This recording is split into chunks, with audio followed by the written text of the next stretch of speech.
Andres Becker, Sohab Nassine, and Sabrina Lupol. And we've got, between this group, a lot of expertise in a wide range of our different solutions that we offer. So we want to share that information with you today, answer your questions. Hopefully everybody leaves with something that they can go back to your office and help you do your work. So we're here to help, we're here to answer questions, and we're excited to talk with you all. So what is Clio Connects?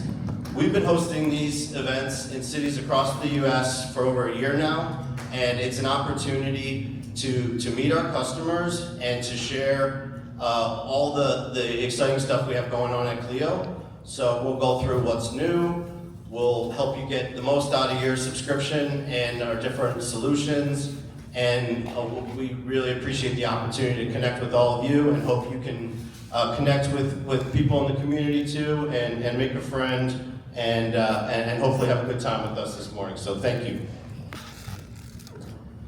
So our agenda today will be a lot of good information. We'll start with getting more out of Clio with Dan, and he'll share some practical tips, some workflows, some new features, and with the goal of helping you get more value from your subscription. And then Rachel will give us a look at some of our new Clio features. We're always developing new solutions, and we want to share some of the exciting new stuff we have with you today.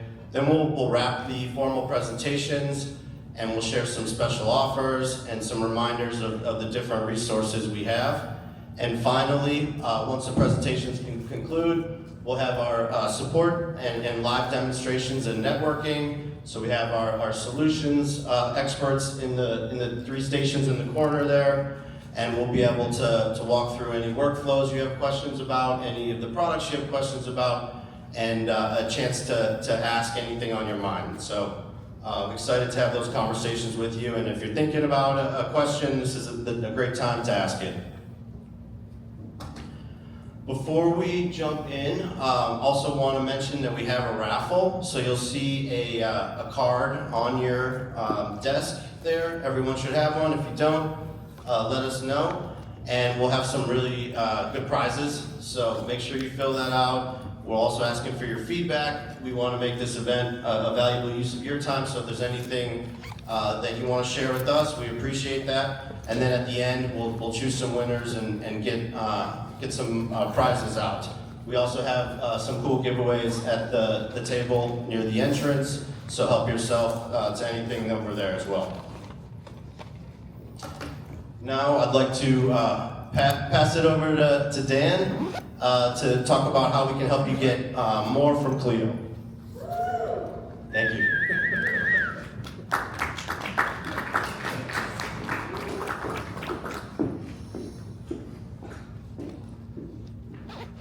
Thank you, Justin.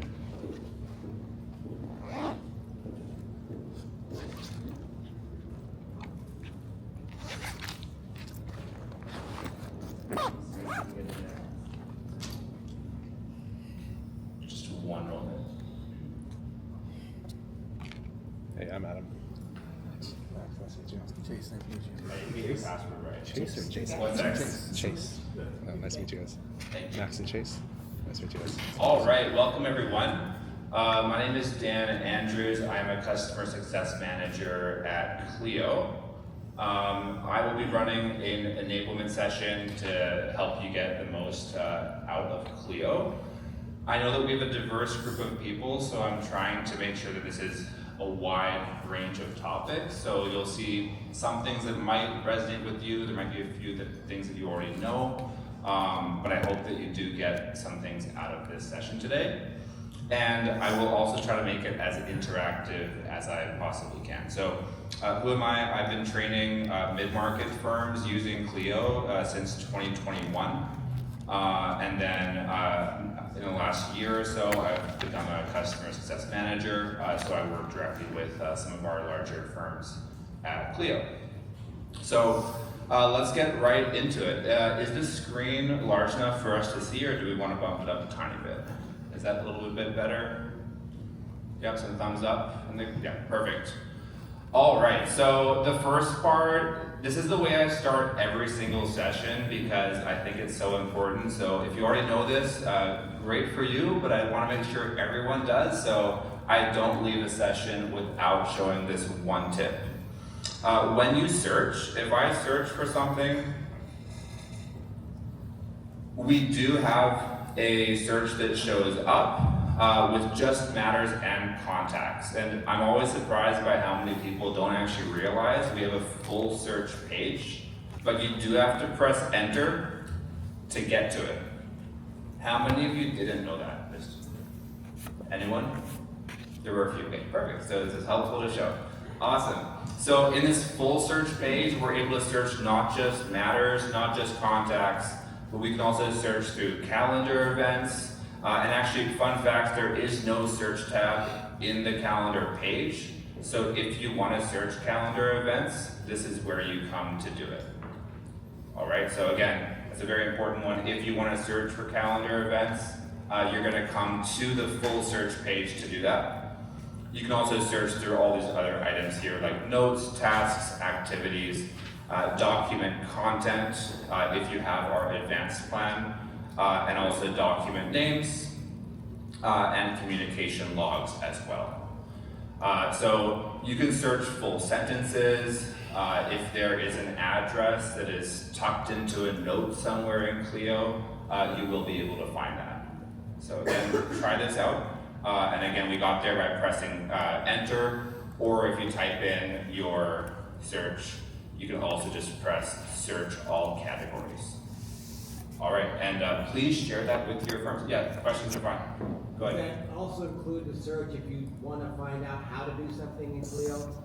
That is a great question. And if you want to know how to do something in Clio that's in a different spot, that is down here in our chat bubble. And I'm happy to answer this right away. So from this, if you've tried this like a year ago, it's completely new, so please try it again. This is now using basically an AI assistant that has been loaded with our product knowledge and also our support center. So if I ask it a question, let me think of a question here. How do I create a task list? It's not just going to send you to a support article anymore. It's actually going to answer your question with amazing step-by-step instructions. Here, I'm just going to zoom in there a little bit. This is so good that I would be lying if I told you I haven't used this to answer emails before. Even when I know the answer, it's already written for me. It's so helpful, right? So this is amazing. We're not trying to gatekeep you from talking to an actual person. So if you do actually want to chat with the rep, they're still there. You just have to tell it, I want to chat with a real person to help me with this. And it is going to connect you with the real agent. Okay? So that is our chat feature. It's amazing. I think it's really made our phone lines even more accessible because we have less people calling just for these kinds of things. So that when you actually do need help, there's less of a wait as well. So great question, thank you. Yeah. So I got a question on the search function. I figured out that you can search using that search bar and then everything that you need and you don't need pops up. But are you saying that now we can rely on that as like a search of our entire database if we have the advanced or if we have that subscription? So what advanced gives you is the ability to search the content of documents stored in Clio as well. Okay. So you can still search the total content of notes and anything else in Clio. It's just going through those PDFs. And of course, your documents do have to be OCR. like OCR. Okay, first. that's great. I didn't know that encompassing part. Yes, yeah, absolutely. Great. Cool. All right, I'm going to move on. And again, I'm trying to make this as widespread a day as possible. Okay, one more question. Go ahead. I'm sorry. No worries. I was wondering if we have the box addition to this, will it search our box files as well? It will not search your third-party integration, unfortunately. No, Yeah. that's okay. Yeah. All right. So next, and again on the topic of just helping you use Clio maybe a little bit better than you're currently using it. I'm going to focus a little bit on matter lists because I'm very passionate about this one. And I'm going to zoom out a little bit. And this is a pro tip if you're using a laptop like I am right now. On a PC, just Control minus, it zooms out. And I'm going to do this. I know it's going to be impossible for us to read it, but we're going to do this so we can organize our page here. Now, everything we do is only going to affect ourselves. It's not going to affect any other users in your Clio account. So this is a personal customization. And because we zoomed out, we can see where we're at, and we can go to columns. We can hide columns we don't need. So maybe open data is a nice one, but maybe we don't need originating attorney on this list. Maybe we also don't need matter stages on this list. So we can update that, and now we have ability to zoom in. And now we don't have to scroll as much side by side. You can move columns around, so if you want to put clients before your matters, just drag it and drop it. Your web browser is going to remember this for the future, as long as you're not using anything like private browsing that is going to disable it from remembering things. You can shrink, you can expand, so all of that stuff is nice. Another little pro tip here is the expand rows feature, which you can click and then it will show the whole matter description and it won't cut it off in that single line. Now is the fun part. So we're in a matter list. This account only has 17 matters. I hope your account has more than that.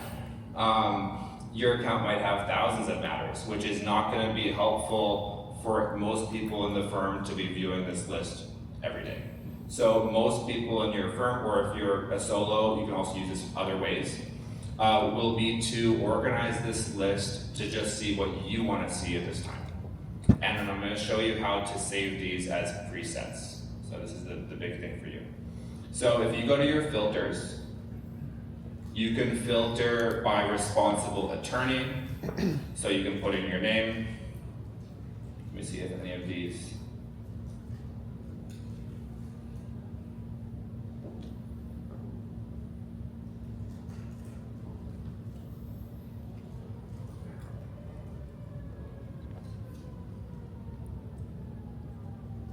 So now you can get a list of all the matters that you were responsible for. You can also use this for responsible staff.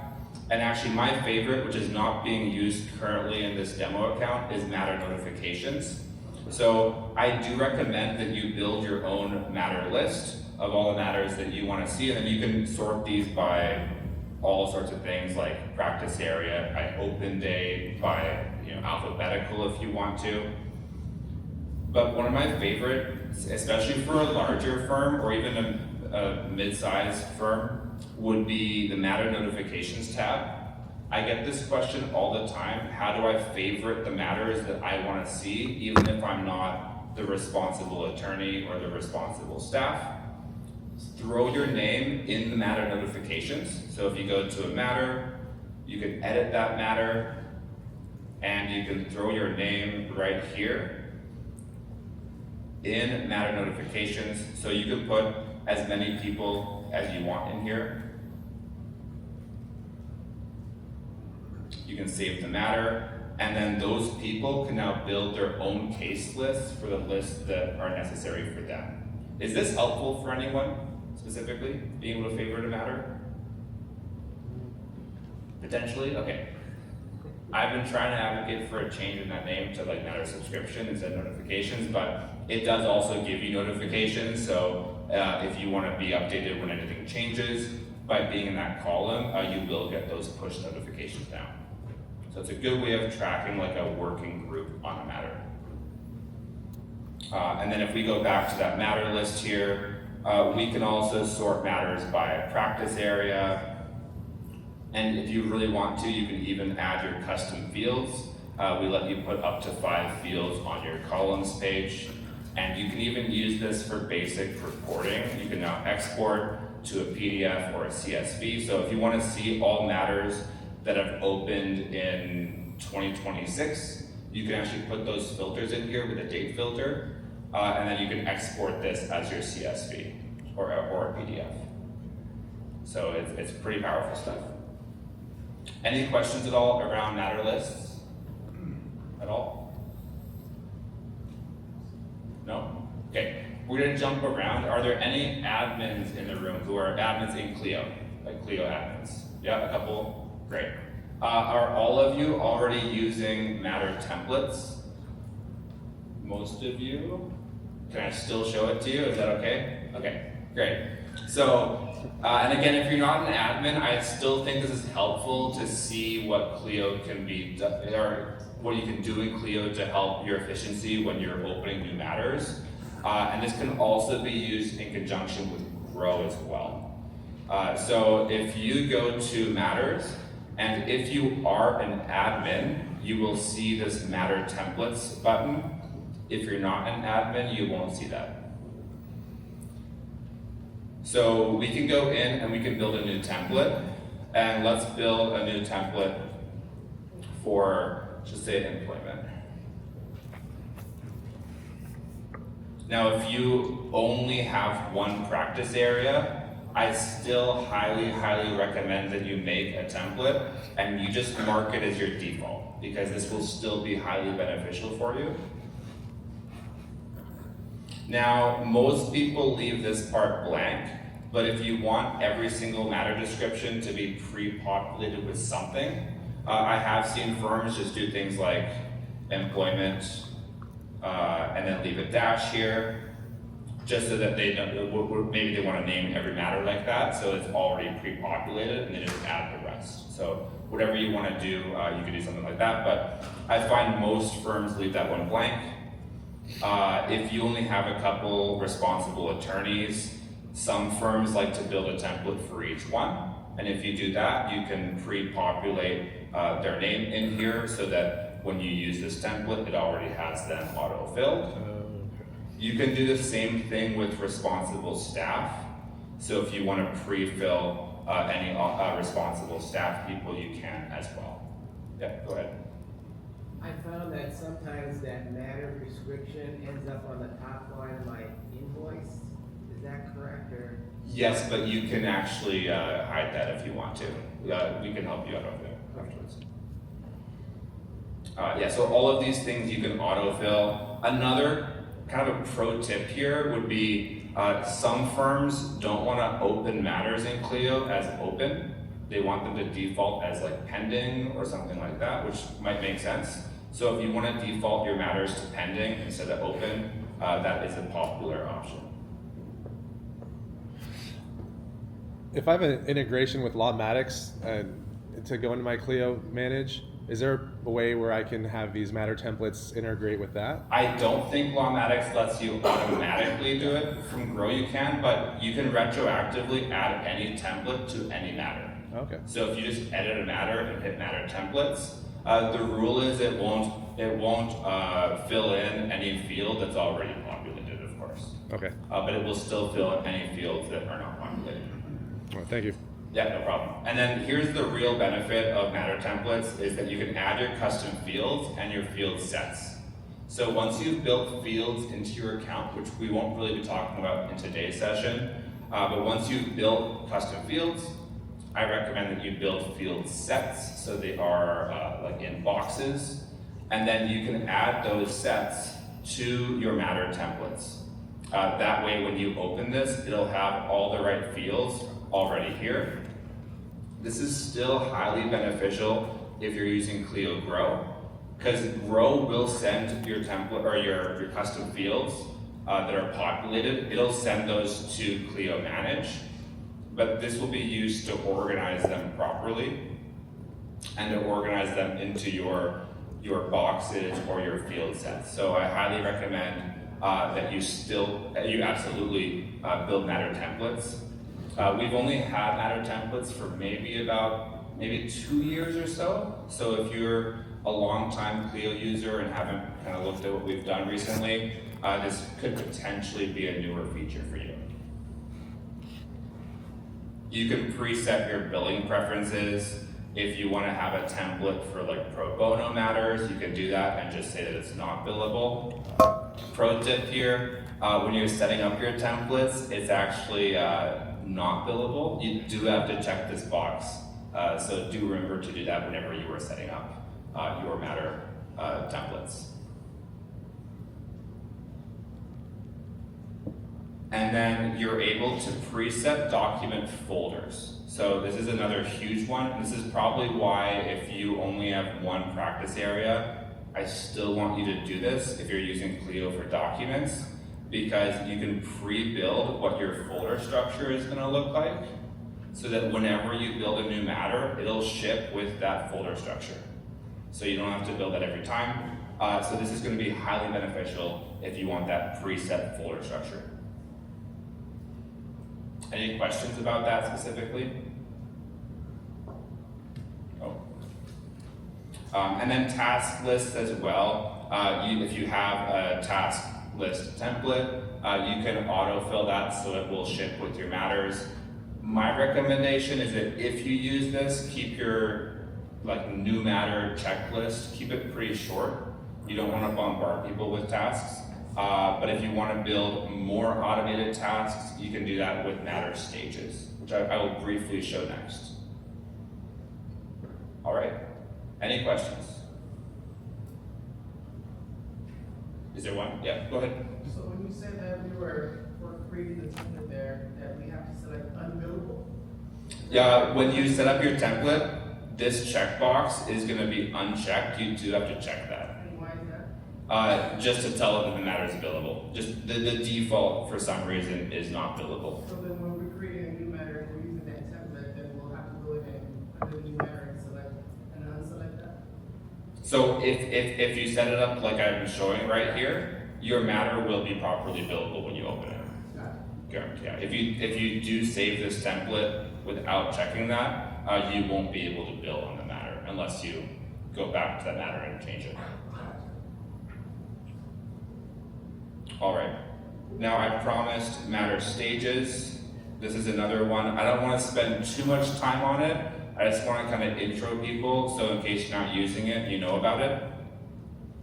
So we have the matters page, which I was showing earlier.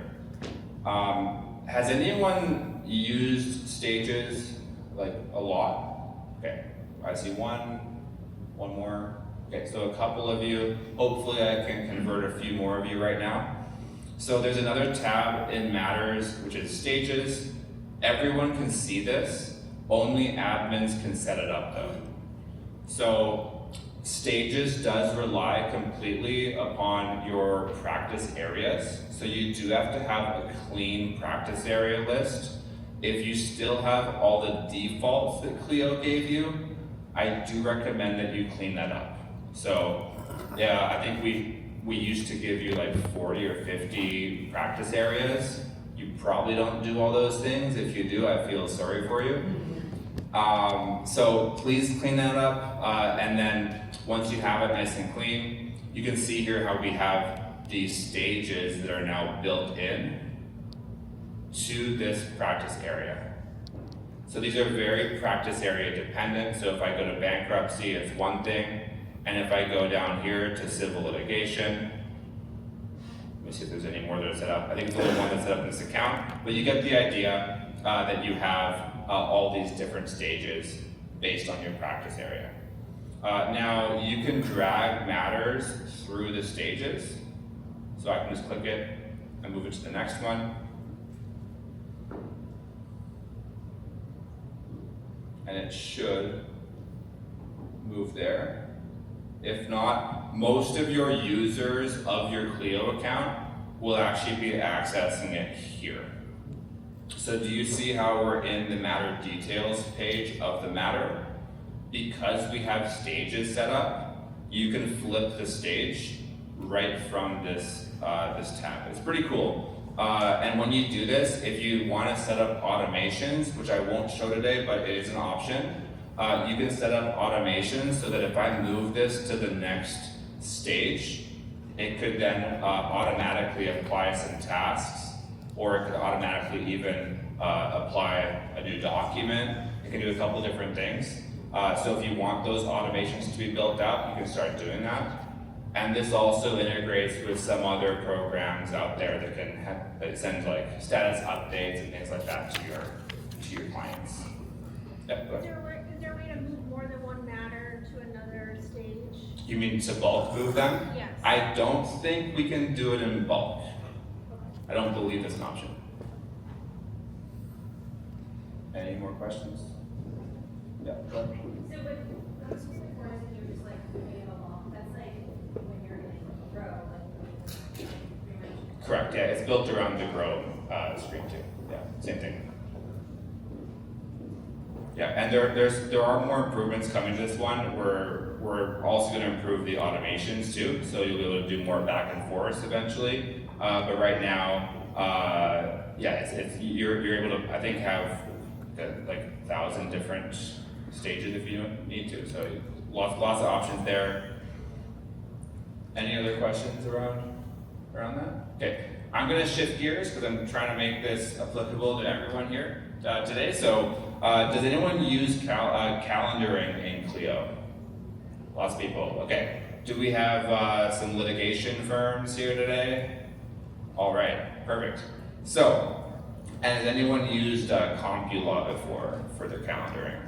No? No one? Long time ago. Okay. Okay. I deal with a lot of California firms who've used CompuLaw before. Good to know there's only one. And if you don't do a lot of calendaring, this still might be interesting to you to see that it's available. I'm just going to double check, since this is not my demo account, to see what we've got here. And I think we need to add a jurisdiction for San Francisco.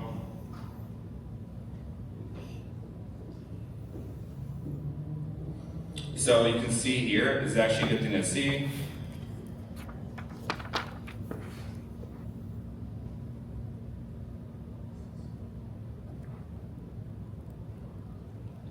Okay, there we go. So you can add jurisdictions in your account. If you're on the advanced plan, you get 10 free jurisdictions, and then you can add more if you need them. So you add these in, and an admin can go in and do this. And now that's saved in our system, and we can go out and use that. So you could do this from the global calendar page, and it would be right here. So if we go to this drop-down arrow, we can do a new court rule right from here. But I always show this feature directly from a matter because I think it makes more sense to me.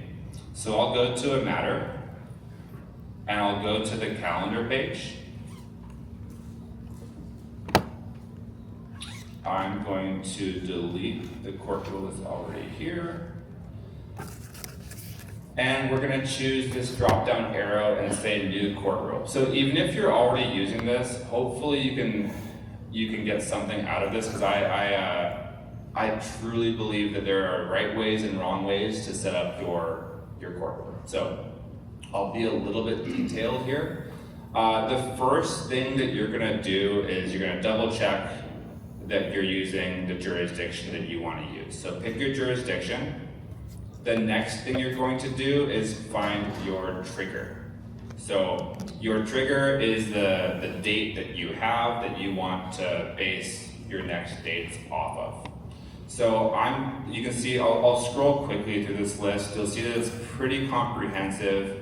It takes a slight learning curve to understand how to search it.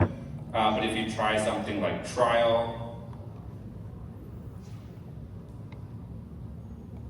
we can go down here and find, and we'll just use a straight trial. So I'm going to pick a date in the future. Let's say next month. It starts on a Monday. And if you want to add a time, you can. Now, the name and the prefix are where I have somewhat of an opinion. So the name, it should be, in my opinion, exactly the same as your trial.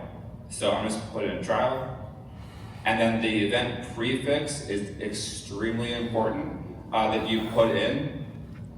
some unique identifier from the matter. So I'm gonna do 00002, and I will also do just Stark and bankruptcy.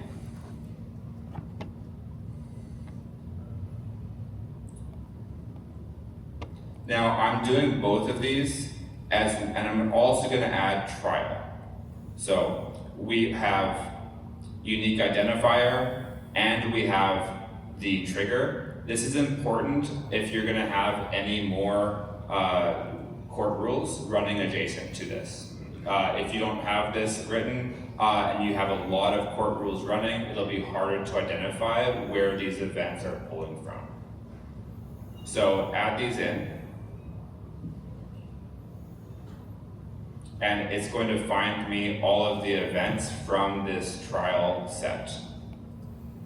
So these are coming in through calendar rules, which does supply other software, so you may have seen these before. And calendar rules is a part of Clio.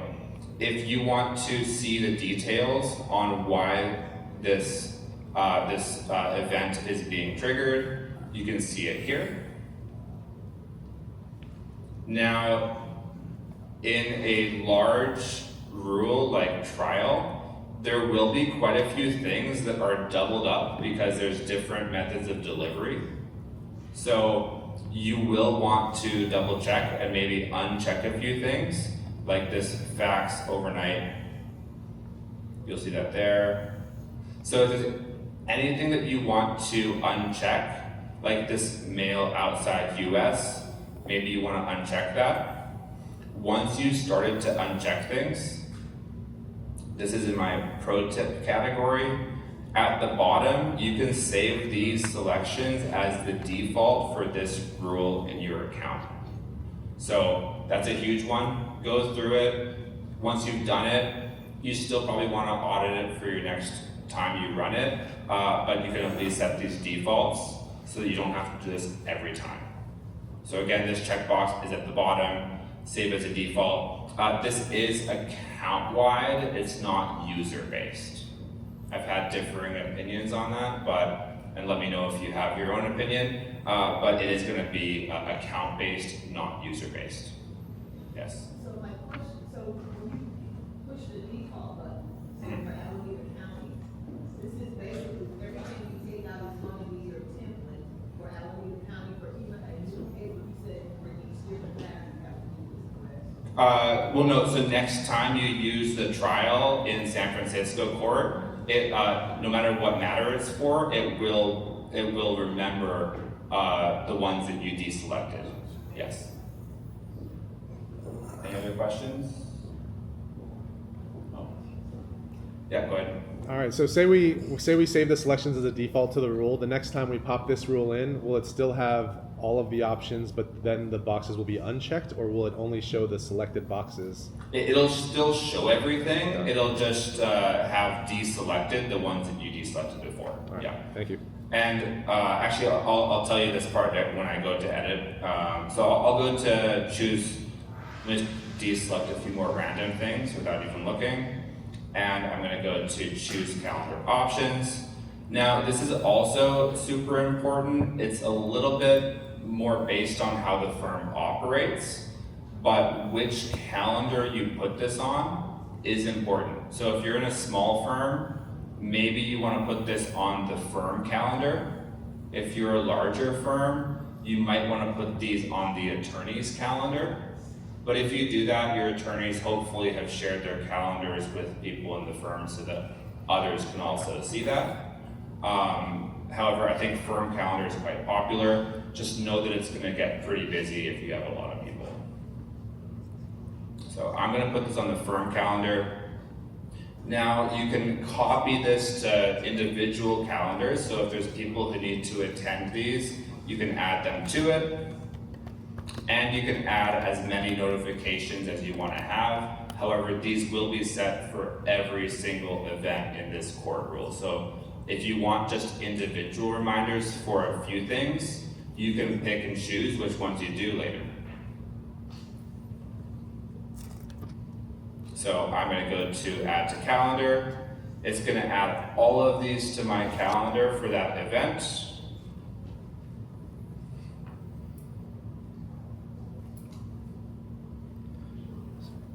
And I might need to do a quick refresh, just so I see these. Okay, I'll give it a second there. While I wait, we made an update a couple months ago where we now let you tab between upcoming, past, and all events. Why are those showing up in the past?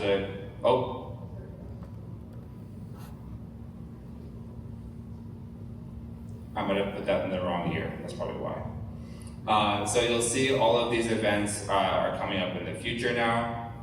Now, if we go in here and we add another court rule. So let's just do one more quickly, and let's do one for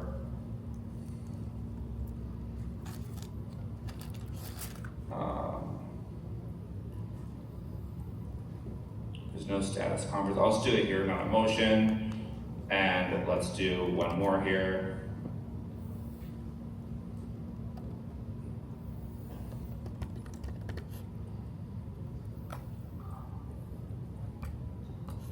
Now I'll do my same thing here.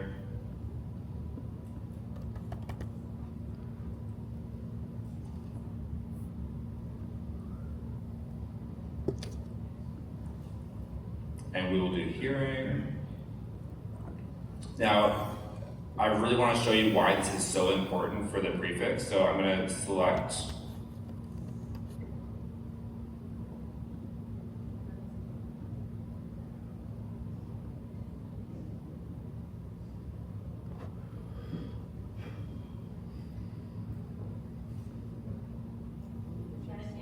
oh, you know what? My jurisdiction is wrong. Thank you.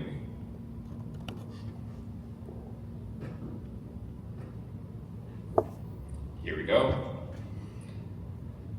We'll go ahead and just add all of these here. Add to calendar. And now I want to show you how you can manage your court rules now. So you have your court rules. Those titles were super important up top because now we have trial and we have hearing on motion. Now, unfortunately, you can't edit everything in these court rules. So let's say you decide that you unchecked a bunch of things, but you want to change that. You would have to delete, which you can do in one go. Just delete this package and then rerun it. What you can change is if the date changes, you can change the trigger date. Now, we do a cool thing here. So let's say this moves to a different day, maybe a different month. We save changes. It's gonna make a recommendation for you. So it's gonna move a lot of these events, but it's also gonna flag some with court permission required. Basically meaning we're not sure if you actually wanna move this. You should look it up first, but we think that these three things may not have to actually move with your new date. Does that make sense? Yeah, perfect. So again, do your own diligence on that to figure out if you want that to also change accordingly. Any questions? Yeah. For like a trial date, if there's already tax fees that happen, I noticed it won't. Correct. So that comes up all the time. So if there are past dates that now fall under the new timeline, you will have to just delete this and rerun it. That's correct. Did everyone hear that? That was an important one. Yep. Do you want me to repeat that? Yeah, so essentially, let's say I moved this a whole month forward. There's probably a couple of events that already passed with the old deadline. But now that it's moved up a month, those have come back into play. And because they have already passed, this actually won't grab them. So if you are moving something that far that has a lot of deadlines, it might be better to just rerun it. So hopefully that does help. That does come up quite a bit for me. And if you want to ever delete any of these court rules, you can just delete them here. I'm gonna show this super quick, but if you wanna organize your calendar more and you wanna color code it like this, you can go in here and you can edit events. And if you are an admin, you can create these color-coded based event types so that you can give synchronized color coding across your whole entire firm based on the kind of event that you were creating. So just really quick on that, just so you can see how to get your calendar to be as pretty as this one. All right, am I doing okay on time, or am I almost out of time? I think we have time for a few questions until they kick me off. We're good? Okay. Cool. I'm okay to answer any topics or questions, hopefully, that you have. Yeah, go ahead. In regards to the calendaring, because, rules change, the rules are consistent. Yes. How often is Clio verifying and updating the system with that? We're always updating it. So we have a team that usually has those, those get announced ahead of time, so they have those already set to change when they're supposed to.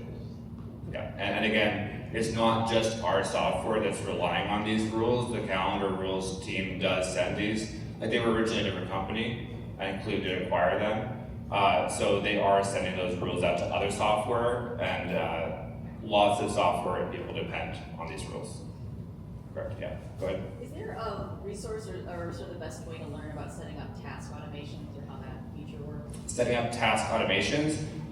You can definitely learn about that in our Clio Academy. I would probably recommend to just go through our chat here and ask how to set up task automations. If you want me to point you in the right place, if you're an admin, actually, so the first thing you want to do is to build your task lists. Do you already have your task lists built? Okay, so that's where you want to start. Are you okay if I give you about 3 minutes on this topic? Yeah? Perfect. So if we go to tasks, now any user can do this, so you don't have to be an admin to get task lists. So you can go to task lists and you can build out a list. So I'm gonna go in here and just do a really basic one that I don't see already exists. And I'm going to say new task list. And this will just be a new matter checklist. So we could automate this so that whenever you make a new matter, it can send out a couple of these new matter tasks. If you want, you can add a description, and you can also autofill this to a practice area if you would like. And I will save and add tasks. So a task list will have a trigger date. Now, all of our tasks can then be based upon that trigger date. So a trigger date could be like the day that a matter is opened. It could also automatically be the date that a stage is changed to a new stage, right? So what would be one of the first tasks that you would assign someone when a new matter is opened? Just go ahead and throw it out there. Gather client documents. Sure, perfect. So that can be our first task. So gather client documents. If you want a further description, you can do that. Usually you'll use list assignee, so this would be assigned to whoever's responsible for this matter, or it could be who the responsible staff is as well. It could be a select assignee only if this task always goes to the exact same person. So that could potentially be helpful if you have like one billing person that needs to get these tasks every time. And then this could be due upon receipt, so basically due when this list is generated, but it could also be relative. So if you don't want this task to be due right away, it could be due 1 or 2 or 3 business days or days after the trigger date. Now, once we've added a couple more tasks, we can also choose any other task to be the initiator for this dependency. So right now we only see trigger date, but if we had more tasks here, you could base this 3 days from a previous task. Does that make sense? So I'm gonna add this and save the template. Can we add one more task? What's another thing you might send out right away when a matter is opened? What letters? Oh, rep letters, perfect. So rep letters like that. And this one will be relative. And just to show you how this can work here, I'm gonna make this 3 business days after the gather client docs. Now, that is 3 days after the due date to client docs. So if you do this past due, you would need to change that date so that this also bumps it. That is important. So I can now save this task template. So we have this new matter checklist. So now I could do a couple things. With this specific one, I would probably add it to a matter template. So when a new matter is made,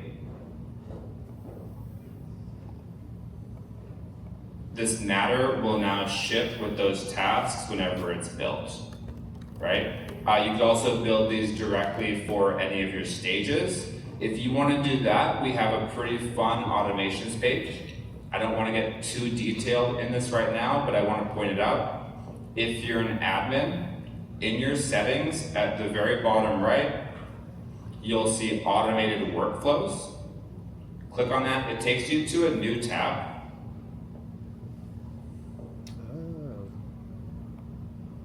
And you can start building any of these automations into your account.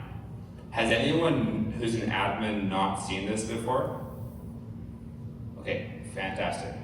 So this takes a little bit of time to build out. If you don't really want to build all of this yourself, we do have a professional services team that can build it for you.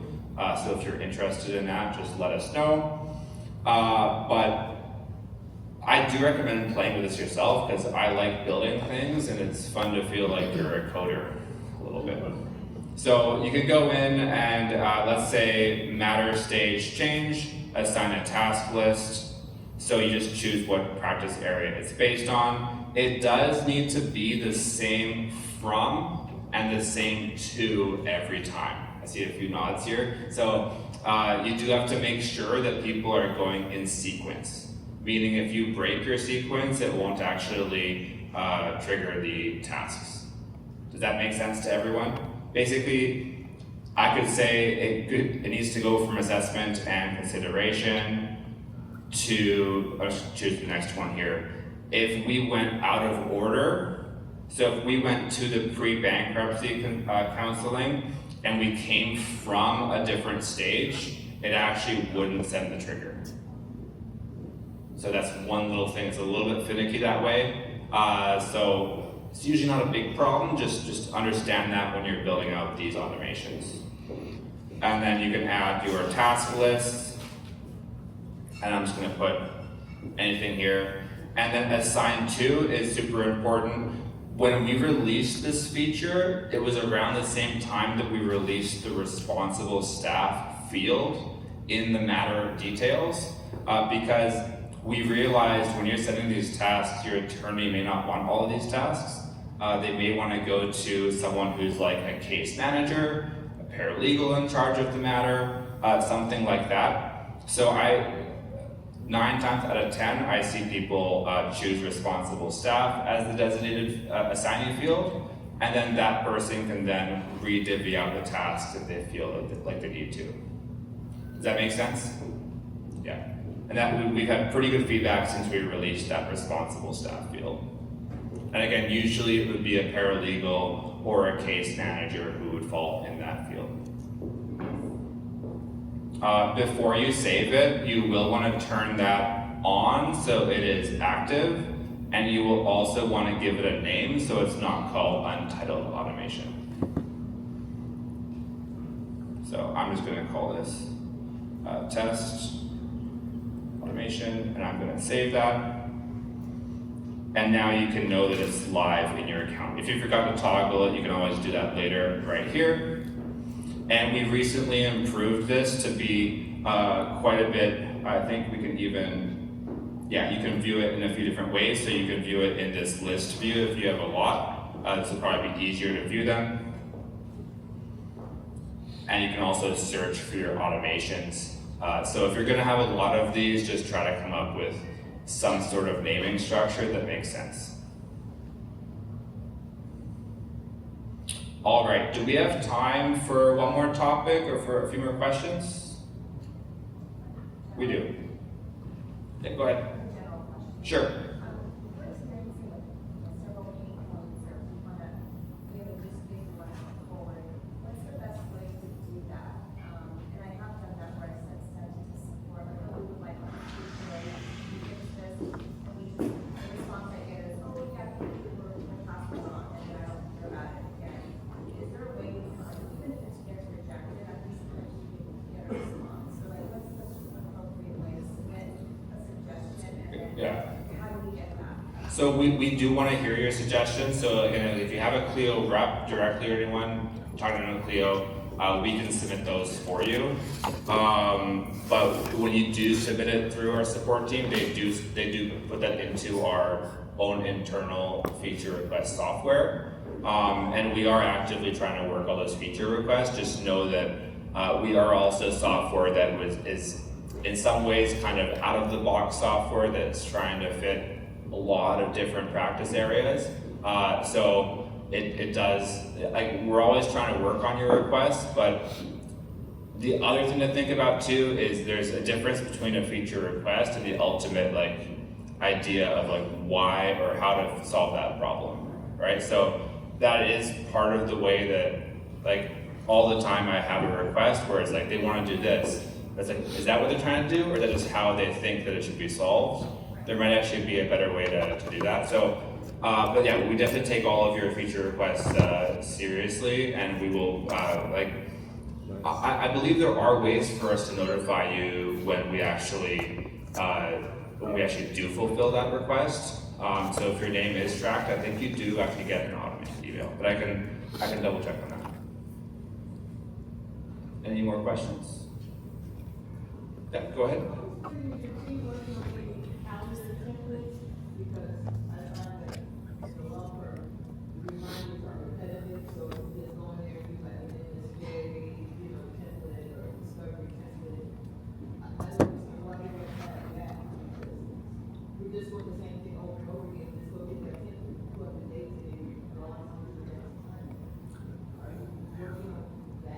Do you mean like creating your own templates instead of like the court rules that I showed? Or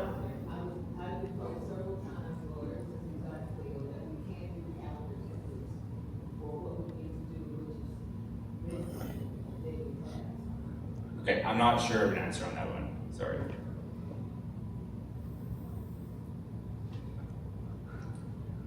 Any more questions?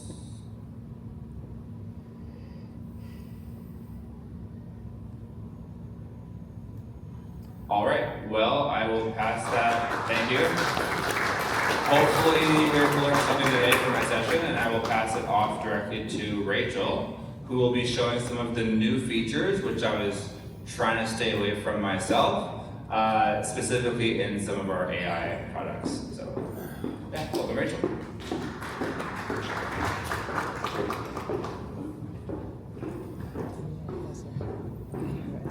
Thanks so much, Dan. Hi everyone, my name is Rachel and I'm so excited to show you all about our new AI. So I like to reference our AI as our AI suite. There's 3 tools that it really kind of breaks down into. Firstly is going to be Manage AI, then I'm going to go into Clio Work, and then I'm going to go into Clio Draft. So let's just start it off here. So starting with Manage AI, this is a really great tool to help you start using Manage more. It's like a little AI agent within Manage. All of our AI is closed AI, so the source of truth for Manage AI is your matters. So if you were to purchase Manage AI, or if you have it, you're going to see all of your upcoming events right on the dashboard. You'll also see any outstanding tasks, but you'll actually access it through the diamond in the left-hand corner. So when we go in, there's a couple of different workflows right away. So firstly is the automation of bills. This is really great just for not having to, have build the Brody file on, March 19th. Rather than doing that, you come in here, you go into the settings, and you can now say that you want your bills to be sent to you, let's say on a weekly or a monthly basis. You'll choose which day of the week that you'd like to receive them. You can say that you don't want to generate bills under $50 or whatever that rule may be. You'll choose the bill generation date. When we have Manage AI refines all entry descriptions, that's going to save any spelling errors or grammatical errors in any of your expenses or time entries in the file. And then you'll decide who's going to be the bill approver. So once we save those settings, now what will happen is based on your customization, the responsible attorney will receive an email. For me, it would be with 16 new bills that are ready to just approve and send off. If there was any file that you didn't want to have this automation turned on for, you could just simply turn it off here. Moving over to the scheduler, this is really awesome. It's such a great tool to save time so that you guys aren't just sitting there kind of manually scheduling. So what you can do is come into your files, and today we're going to show you for what it would look like for a scheduling order. So this is a court scheduling order. What we're going to do is click into it, and we're going to say extract events. So what Manage AI is doing, it's scanning the actual document, and it's able to pick up any alphabetically or numerically written dates. And what it's going to do is create a correlating event that you can then just quickly add into your calendar. At the point when we get there, it'll show us all of the different dates that are listed. There it is. And at this point in time is when you'd be able to edit the event or reject the event. When you hover over, you can see it does a really good job of picking up all the info in the bulleted point. When we hit create events, then it'll go into our calendar here. And if you have any external calendars linked, it will go ahead and add them there as well. So there are the deadlines that we put in. We have our file, we have all the info, and that only took a couple seconds. So it's super accurate, and it'll save you a lot of time for sure. Now moving to the other side of Manage AI, this is a really great tool just for, like I said, kind of getting your tasks and starting to use like those workflows, automated workflows that Dan was showing us a lot more. So the Create tab, this is going to be a time entry expense task event or note. And this is really great. It's like you just got off a phone call with your client. They're like, okay, we need to add that time. So let's do a time entry. You can say a 45-minute phone call on the Ramos matter. And so what that's going to do is you'll just say it in colloquial language, and then it will generate the prompt. This says Stark Industries, but it should say the Ramos file. So what you would do is you can just go in here and quickly change that. But it'll pick up all of the time and everything that we just put in, and you can choose the firm user. You can say if it's billable or not billable, change the rate, put any of the info, and then save that entry directly to the file. And that's going to be the same for an expense task, event, or note. Catch me up on a matter. That is going to be basically your client calls and they're like, hey, what's going on with my file? And off the top of your head, you want to get a quick breakdown of what's going on in that matter. So we can say, catch me up on the Soprano matter. And what this should do is give us kind of a,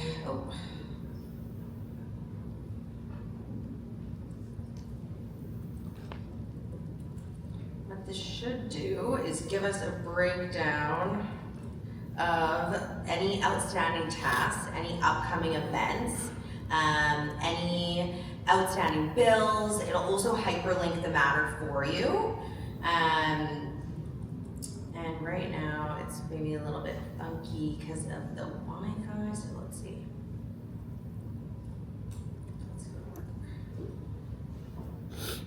Okay, well, we'll send out a video after what the breakdown is, but it'll just give you a breakdown of exactly what's in there. And the reason why it does that is because, like I said earlier, Manage AI's source of truth is your files. The Help Me Write function is really great. This is going to be an email, letter, paragraph. It can rewrite any type of body of language. So when we do an email, let's say we're going to do a welcome email to Carmela Soprano in a friendly tone, because obviously we don't want to upset the Sopranos. So what this is going to do is write that welcome letter. It's going to give us our subject line, it's going to give us our salutations, and then we can just copy it over here and send it off. Then we have the Analyze Documents area. So this is really great for just a broad kind of description in any type of document that you want to upload. So if we go into the Goran matter and we go into this case filings, just go next. This is going to do a quick summarization of what's in that actual document. So this is really great when you just want to quickly see kind of the spark notes of what's going on. It'll give it to you really quickly, so you can go ahead and just kind of get the gist of the document. Then you have the option of doing the Summarize tab, the Explore Details tab, or the parties involved. You can go back and forth with it just to get the info that you're looking for. And that is Manage AI. So now we're gonna move to Clio Work, which is our newest AI. It is a really robust platform. And there it is, a quick rate. So a couple of things to note. I'm sure there's some Lexis Westlaw users in the room. I might be biased, but I am going to say our product is a little bit better. It's not apples to apples. That's something to really note. So with Clio Work, one of the really key advantages is that all of the workflows you're doing, including your research, you're able to put directly onto a matter. So everything stays in the Clio ecosystem, which is really efficient and streamlined so that everyone in the firm can be on the same page. With your subscription, you're going to receive all of the states in America along with the federal circuit. And then some of the workflows that it can do is it can do full research. It's able to analyze contracts, analyze complaints. You can do really incredible organizing of the information prior to the research. And then after the research, it has full drafting capabilities as well. Some of the examples I have to show you is firstly is going to be a research question. So basically fast case was, I'm sure a lot of you guys are familiar with, I get asked this all the time, what's our database? So VLEX had purchased fast case, and then Clio purchased the VLEX library. So what Clio Work is Vincent AI searching the VLEX library. So I'm sure lots of you guys are familiar with the old school Boolean searches, and that information that you were searching, you get to learn that language of how to actually search it, and then once you get the info, it's maybe a little bit hard to decipher. Our program is really great because it gives you all of the info you're looking for in a really digestible language. So on the right-hand side, anytime that you ask a research question, you're gonna have your legal authorities listed here. They are shepherdized, as you can see, it says distinguished. And on the left-hand side, what you're always gonna see is a short response, followed by a summary, followed by legislative framework, case law, and analysis, any exemptions and caveats, and then a conclusion. Now, the attorney that I was working with, she had asked for me to say, can you make a draft of points and authorities requesting attorney's fees? Bear in mind, this is not attached to a matter. This was just a simple ask. And this document, she said, normally takes her roughly 3 hours to produce. Our program was able to produce it in under 5 minutes. At the end of every output that you guys do within Clio Work, you have the option of downloading as a Word template, saving to manage, or just copying the text. Now, the other workflow that I have to show you here is the Analyze a Complaint. So what I did here was we uploaded this complaint, and anytime that you upload any type of document, what Clio Work is going to do is it's actually going to give you these workflows that it thinks would be beneficial for you. So after I uploaded this complaint, I chose to do extract and analyze all claims and propose defenses to each claims, but it also gave me the option for a timeline, a client questionnaire, summarize the relief sought, and at all points in time, you do have this chat box where you can ask it to do whatever you'd like it to do if you're not seeing it in the suggested response. So right away, it said, what party do you represent? Sometimes it needs a little bit more info. And then it went ahead and listed all of the claims that were asserted. Something that's really incredible about our AI, again, is it's closed AI. So what you're gonna see with every claim that's been asserted is it's going to actually link it directly in the document. So you don't have to worry about those types of hallucinations and like triple checking, it's all right there. After it listed all of the claims, then it went ahead and gave us this really gorgeous table where it shows us each claim, what the governing law is, the defense, point of law, legal argument, and specific or potential facts, and again, links it in the actual document. This workflow literally took under 5 minutes, so super quick, super accurate. The gentleman I was working with after that asked me to draft an answer to the complaint. So we didn't give it like barely any info, it just had that complaint and it went ahead and drafted that answer. Now, this is the really cool part when we're gonna be able to bring in Clio Draft. So like I said, at the end of every output that you do, you have the ability to download as a Word template.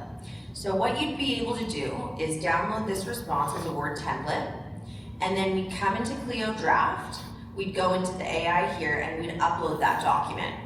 It would then come back and it would say needs review. You would review it in Word, make sure it's exactly the way you want it to look, and then you'd save it, and now it's a Word template to use in the future for all future cases.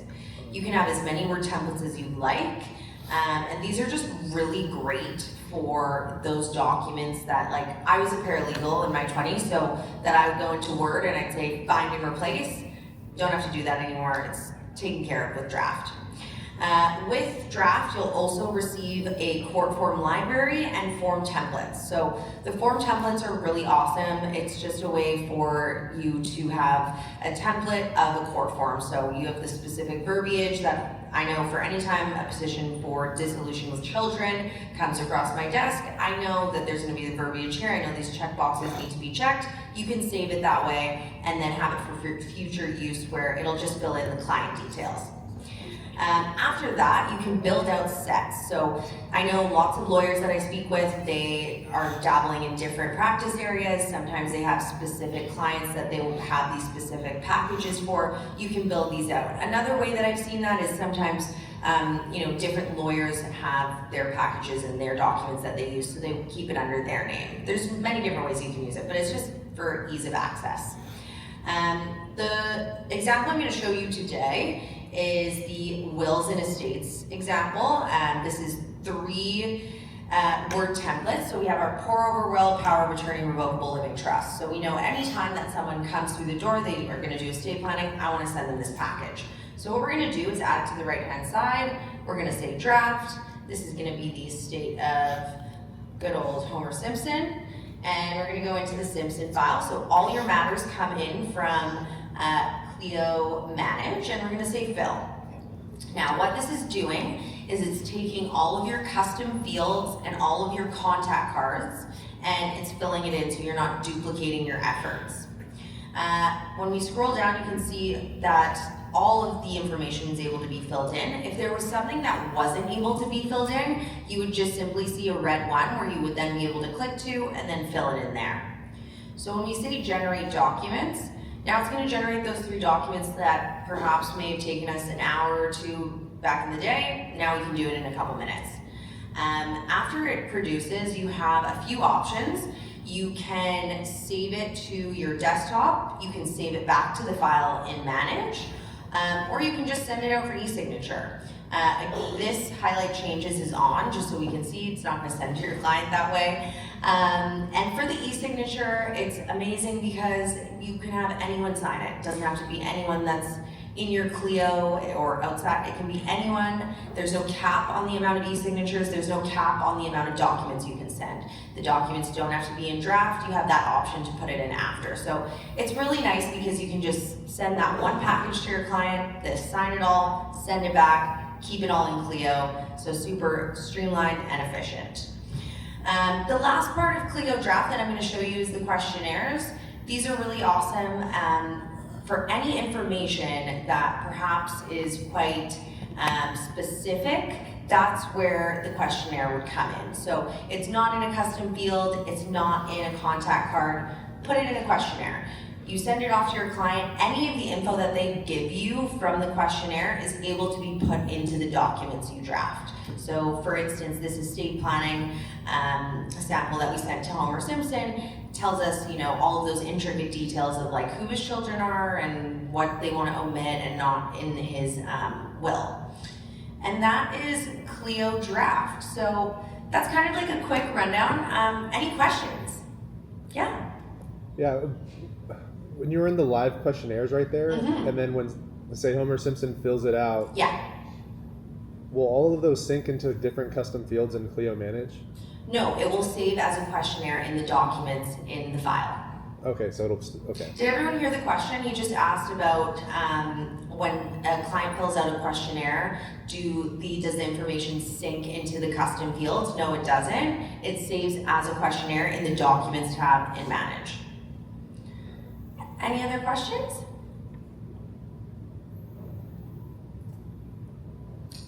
All right, well, thanks so much. I'm gonna welcome Mike back to the stage. And we'll be over in the expert zone if you guys want to see any specific workflows demoed, me and my colleague Jared, so feel free to come chat with us.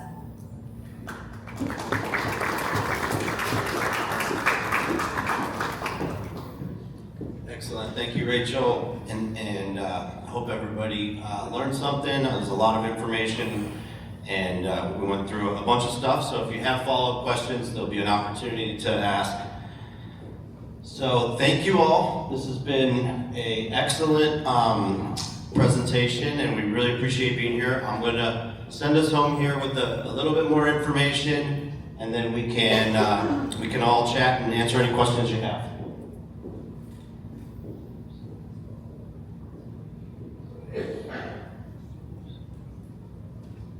Okay. Just a friendly reminder here, don't forget to submit your raffle cards. We want to make sure we have some big winners here, so everybody get your raffle cards in. Also, we have an exciting update here. So Clio File is our e-filing, fully integrated e-filing solution, and it's in all counties in California with one important exception, that's San Francisco Superior Court, which is coming before the end of the month. So stay tuned. We will be live in San Francisco Superior Court really soon, which we're excited about. And if you haven't used Clio File, it's a great solution. Everything is tied to the matter, so your filing fees stay organized, and then you can recover those.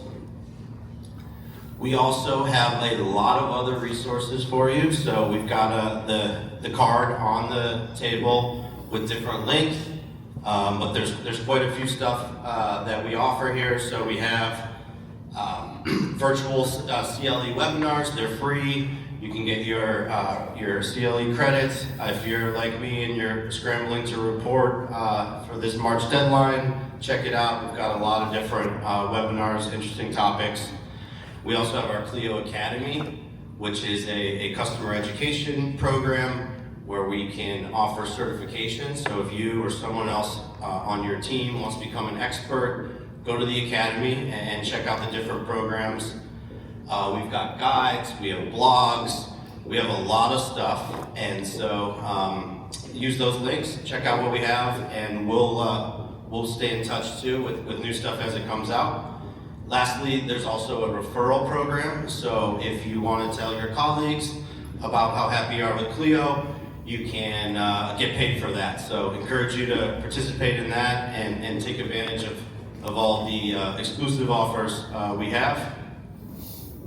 Also, would like to give a special shout out to one of our gold certified partners who's here with us today. Please say hello to Araceli Parra from 2B1. She is an expert in all things Clio, and she works with our customers to help set up workflows and to automate their practice. And she's sitting right here, and she'd be happy to talk to you. And yeah, thank you, Araceli. We really appreciate our partnership.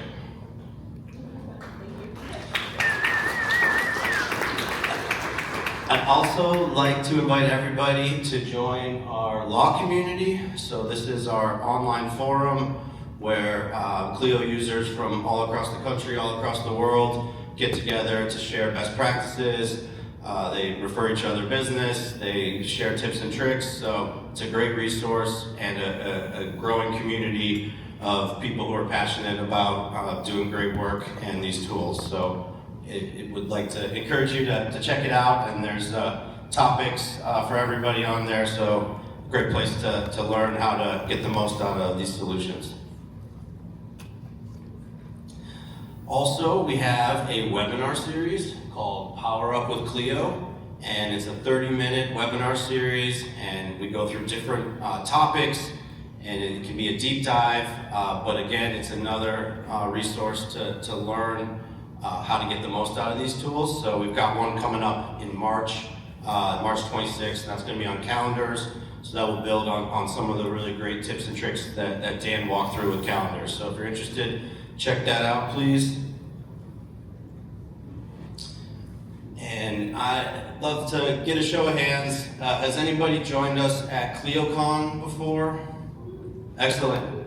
Well, we'd like to see you all there this year. So we're in Boston this year, and we got a great program. Really excited about it. Every year it gets better. So hopefully you can join us. We're also running a promotion today, so it's October 26th through 27th in Boston. And for those who haven't been there, it's thought leadership, it's technology, it's networking, it's great parties, and so it's we put a lot of thought and care into it, and would love to see you there. We're running a promotion today to get 50% off your ticket. So we've got a QR code here. If you have questions about it, we're happy to answer your questions, but now's a great time to sign up if you're interested in joining us. We also, as if that's not enough, we got some more stuff for you. April is our Customer Appreciation Month, and so we've got a lot of surprises coming, so stay close. We're gonna have perks, we're gonna have webinars, we're gonna have other promotions. So April, there'll be a lot of stuff going on in the world of Clio, so encourage you to stay close and see if anything is helpful for you or your practice, but there'll be some surprises that I can't share now, but we're almost in April, so stay close for more information. And lastly, let's get some big winners here.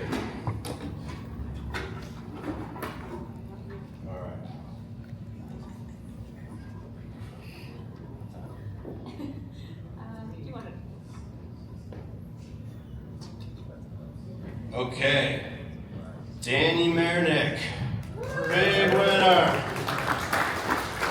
Congrats, Danny.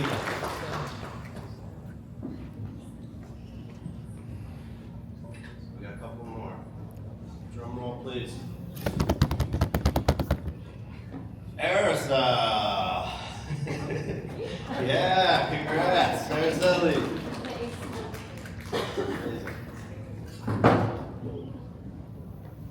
One more.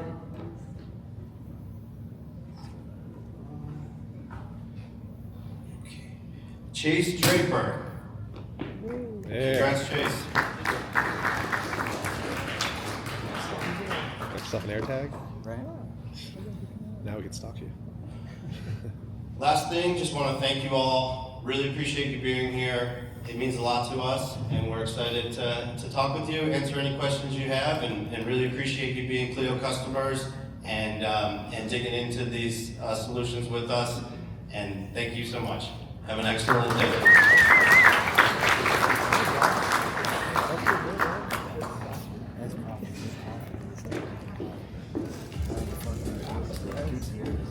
Oops. Well, just wrapped up the Clio Connect in San Francisco, and I took about 5 different pages of notes on how I could make my Clio use much more efficient. So excited about that. I'm going to loop around. See you next time, Clio.